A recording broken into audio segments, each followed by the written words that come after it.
if you see what happened that day, I believe the EFCC act unprofessional, and at the same time, their modus operandi need to be reviewed. So we won't find ourselves in that saga of #EndSARS or #EFCC. If you look at Section 8 of the Administration of Criminal Justice Act now, which corresponds with Section 33, subsection 2 of the Constitution of the Federal Republic of Nigeria, it stated clearly that even if a suspect, because in this regard, is not even a suspect, it's not a suspect, it's just, a letter was written for it to be verified.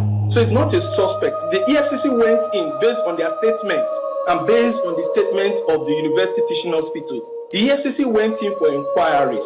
So the act and manner in which they went in has to be questioned. So it's not a suspect, but let's assume it's a suspect. The provision of the law I just quoted now, Section 8, subsection 2, subsection 1, paragraph B, stated that suspects should not be subject to degrading treatment, even at the point of arrest. And that action amounts to degrading treatment. Then let's look at subsection 12 of the Administration of Criminal Justice Act, which also guide process of arrest. It also stated that the police or any person, just like the EFCC now, can break in. If you look at section 12 and section 13 of that law, can break in for the purpose of effecting arrest and break out.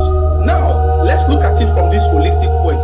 The EFCC is established by Obasanjo-led administration as one of the frontline allied intelligence agencies.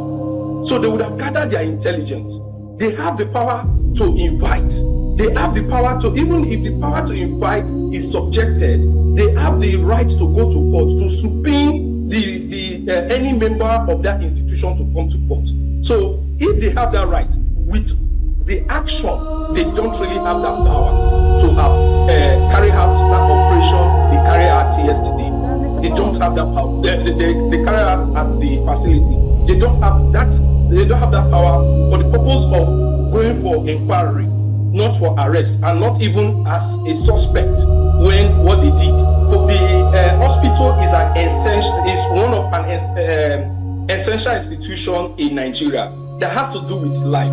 I'm not saying EFCC has no right to go and effect arrest, but what I'm saying is that the way and manner in which, regarding the circumstances of this situation, EFCC lacks the power to carry out such acts of arrest regarding this particular situation. They can make arrests even at the hospital, and they can do that professionally without even doing what they do now. So this is where it comes in now.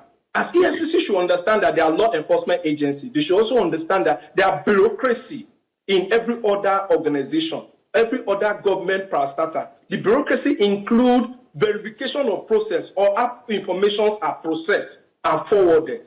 That is one thing they need to understand. And another thing we also need to state that these two institutions are federal parastatals, not even state and federal.